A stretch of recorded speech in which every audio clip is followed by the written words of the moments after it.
जय माता दी दोस्तों। श्री जगदम्बिकाये नमः। ओम ऐं ह्रीं क्लीं चामुण्डाय विचेत। श्रीमद्देवी भागवत महापुराण चतुर्थ स्कंध। अतः त्रयोदशो अध्यायः। शुक्राचार्य रूपधारी बृहस्पति का दैत्यों को उपदेश देना। राजा बोले, हे व्यास जी, तत्पश्चात शुक्राचार्य का रूप धारण करने वाले बुद्धिमान गुरु बृहस्पति ने छलपूर्वक दैत्यों का पुरोहित बनकर क्या किया? वे तो देवताओं के गुरु है, सदा से सभी विद्याओं में निदान है और महर्षि अंगिराग के पुत्र है। तब उन मुनि ने छल क्यों किया? मुनियों ने समस्त धर्म शास्त्रों में सत्य को ही धर्म का मूल बताया है, जिससे परमात्मा तक प्राप्त किए जा सकते हैं। जब बृहस्पति भी दानवों से झूठ बोले, तब संसार में कौन ग्रस्त सत्य बोलने वाला हो सकेगा? हे मुनि, संपूर्ण ब्रह्मांड का वैभव पास में हो जाने पर भी कोई व्यक्ति अपने आहार से अधिक नहीं खा सकता, तब उसी के निर्मित मुनि लोग भी मिथ्या भाषण में किस लिए प्रवृत्त हो जाते हैं? इस प्रकार के अशिष्ट आचरण से देवगुरु बृहस्पति के वचनों की प्रामाणिकता क्या नष्ट नहीं हो गई? कर्म और इस छल कर्म में विलिप्त होने से उन्हें निष्कलंक कैसे कहा जा सकता है? मुनियों ने देवताओं को सत्वगुण से, मनुष्यों को रजोगुण से तथा पशु पक्षियों को तमोगुण से उत्पन्न बताया है। यदि स्वयं देवगुरु बृहस्पति ही साक्षात मिथ्या भाषण में प्रवृत्त हो गए, तब रजोगुण तथा तमोगुण से युक्त कौन प्राणी सत्यवादी हो सकेगा? इस प्रकार तीनों लोकों के मिथ्या परायण हो जाने पर धर्म की स्थिति कहाँ होगी और सभी प्राणियों की क्या दशा होगी? यही मेरा संदेह है। भगवान विष्णु, ब्रह्मा, इंद्र तथा और भी दूसरे महान देवतागण सब छल कार्य में निपुण हैं, तब मनुष्यों की बात ही क्या?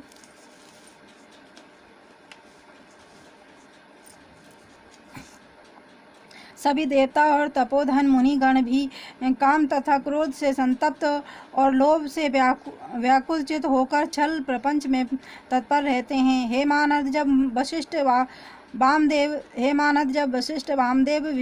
विश्वामित्र और गुरु बृहस्पति ये लोग भी पाप कर्म में संलग्न हो गए, तब धर्म की क्या दशा होगी?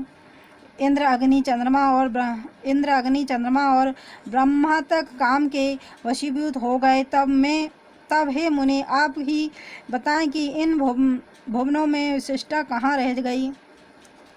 हे पुण्यात्मा, जब वे सब देवता और मुनि लोग भी लोभ के वशीभूत है, तब उपदेश ग्रहण करने के विचार से किसका वचन प्रमाण माना जाए?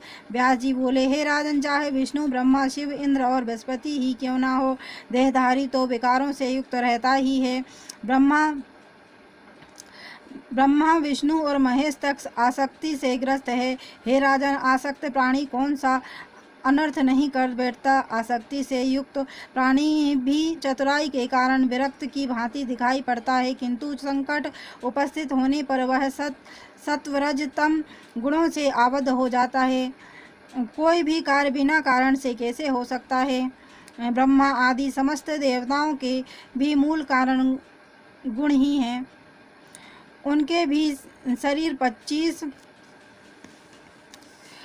तत्वों से बने हैं, इसमें संदेह नहीं है। हे राजन, समय आ जाने पर वे भी मृत्यु को प्राप्त होते हैं, इसमें आपको संशय कैसा? यह पूर्ण रूप से स्पष्ट है कि दूसरों को उपदेश देने में सभी लोग शिष्ट बन जाते हैं, किंतु अपना कार्य पड़ने पर उस उपदेश का पूर्णतः लोप हो जाता है। जो काम, क्रोध, लोभ, दोह, अहंकार और डाह आदि विकार है, उन्हें छोड़ने में कौन सा देहधारी प्राणी समर्थ हो सकता है? हे महाराज, यह संसार सदा से ही इसी प्रकार शुभाशुभ से युक्त कहा गया है, इसमें संदेह नहीं है। कभी भगवान विष्णु घोर तपस्या करते हैं, कभी वे ही सुरेश्वर अनेक प्रकार के यज्ञ करते हैं, कभी वे परमेश्वर विष्णु लक्ष्मी के प्रेम रस में सिक्त होकर उनके वशीभूत हो वैकुंठ में विहार करते हैं। वे करुणा सागर विष्णु सभी दानवों के साथ अत्यंत भीषण युद्ध करते हैं और उनके बाणों से आहत हो जाते हैं। उस युद्ध में वे सभी विजय होते हैं और कभी देववश पराजित भी हो जाते हैं। इस प्रकार वे भी सुख तथा दुख से प्रभावित होते हैं, इसमें संदेह नहीं है। वे विश्वात्मा कभी योग निद्रा के वशीभूत होकर शेष शैया पर शयन करते हैं और कभी सृष्टि काल आने पर योग माया से प्रेरित होकर जाग भी जाते हैं।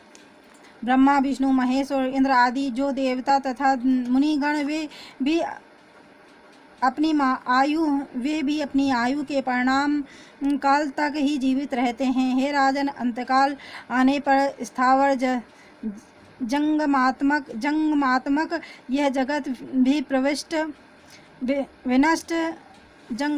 यह जगत भी विनष्ट हो जाता है, इसमें कभी भी कुछ भी संदेह नहीं करना चाहिए। हे भूपाल, अपनी आयु का अंत हो जाने पर ब्रह्मा, विष्णु, महेश, इंद्र आदि देवता भी विनष्ट हो जाते हैं और सृष्टि काल आने पर पुनः वे उत्पन्न भी हो जाते हैं।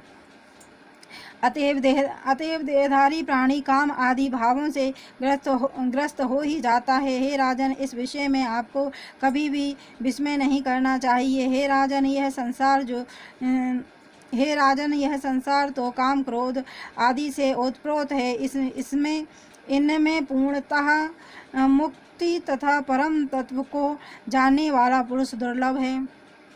जो इस संसार में काम क्रोध आदि विकारों से डरता है, वह विवाह नहीं करता। वह समस्त प्रकार की आसक्तियों से मुक्त होकर निर्भीकता पूर्वक विचरता है। इसके विपरीत संसार में आबद्ध रहने के कारण ही बृहस्पति की पत्नी को चंद्रमा ने रख लिया था और देवगुरु बृहस्पति ने अपने छोटे भाई की पत्नी को अपना लिया था। इस प्रकार संसार चक्र में राग, लोभ आदि से झगड़ा हुआ मनुष्य गृहस्थी में आसक्त रहकर भला मुक्त कैसे हो सकता है? अतः पूर्ण प्रयत्न के साथ संसार में आसक्ति का त्याग करके सदा अतः पूर्ण प्रयत्न के साथ संसार में आसक्ति का त्याग करके सदा सच्चिदानंद स्वरूपिणी भगवती महेश्वरी की आराधना करनी चाहिए। हे राजन, यह संपूर्ण चराचर जगत उन्हीं की माया रूपी गुण से आच्छादित होकर उन्मत्त तथा मदिरापान करके मत वाले मनुष्य की भांति चक्र काटता रहता है। उन्हीं की आराधना के द्वारा सत्व आदि सभी गुणों को पराभूत करके बुद्धिमान मनुष्य मुक्ति प्राप्त कर सकता है। इसके अतिरिक्त कोई दूसरा मार्ग नहीं है। आराधित होकर महेश्वरी जब तक कृपा नहीं करती तब तक सुख कैसे हो सकता है? उनके सदृश दयावान दूसरा कौन है? अतः निष्कपट भाव से करुणा सागर भगवती की आराधना करनी चाहिए, जिनके भजन से मनुष्य जीते जी मुक्ति प्राप्त कर सकता है।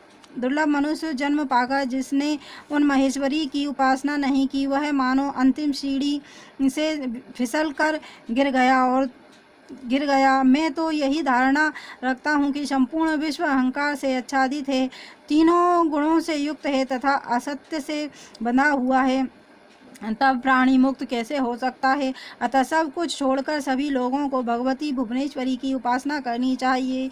राजा बोले, हे पितामह, शुक्राचार्य का रूप धारण करने वाले गुरुदेव बृहस्पति ने वहाँ दैत्यों के पास पहुंचकर क्या किया और शुक्राचार्य पुनः कब लौटे, वह हमें बतलाइए। व्यास जी बोले, हे राजन, जब गोपनीय ढंग से शुक्राचार्य का स्वरूप बनाकर देवगुरु ने जो कुछ किया वह मैं बताता हूँ, आप सुनिए। गुरुदेव बृहस्पति ने दैत्यों को बोध प्रदान किया। तब शुक्राचार्य को अपना गुरु समझकर और उन पर पूर्ण विश्वास करके सभी दैत्य उन्हीं के कथानुसार व्यवहार करने लगे। अत्यधिक मोहित चित्त वे दैत्य बृहस्पति को शुक्राचार्य समझकर विद्या प्राप्ति के लिए उनके शरणागत हुए। देवगुरु बृहस्पति ने भी उन्हें बहुत ठगा। यह सत्य है कि लोभ से कौन सा प्राणी मोह में नहीं पड़ जाता। तब जयंती के साथ क्रीड़ा करते करते निर्धारित प्रतिज्ञा संबंधी 10 वर्ष की अवधि पूर्ण हो जाने पर शुक्राचार्य अपने यजमानों के विषय में विचार करने लगे कि मेरी राह देखते हुए वे आशान्वित हो बैठे होंगे। अतः अब मैं चलकर अपने उन अत्यंत भयभीत यजमानों को देखूं। कहीं ऐसा ना हो कि मेरे उन भक्तों के सम्मुख देवताओं से कोई भय उत्पन्न हो गया हो। यह सोचकर अपनी बुद्धि स्थिर करके उन्होंने जयंती से कहा, हे सुनैनी, मेरे पुत्र सदृश्य दैत्यगण देवताओं के पास कालक्षेप कर रहे हैं। प्रतिज्ञानुसार तुम्हारे साथ रहने का 10 वर्ष का समय पूरा हो चुका है। अतः हे देवी, अब मैं अपने यजमानों से मिलने जा रहा हूँ। हे सुमध्ये, मैं पुनः तुम्हारे पास शीघ्र ही लौट आऊँगा। परम धर्मपरायण जयंती ने उनसे कहा, हे धर्मज्ञ, बहुत कठिन है, आप स्वच्छता पूर्वक जाइए, मैं आपका धर्म लुप्त नहीं होने दूंगी। उसका यह वचन सुनकर शुक्राचार्य वहां से शीघ्रता पूर्वक चल पड़े।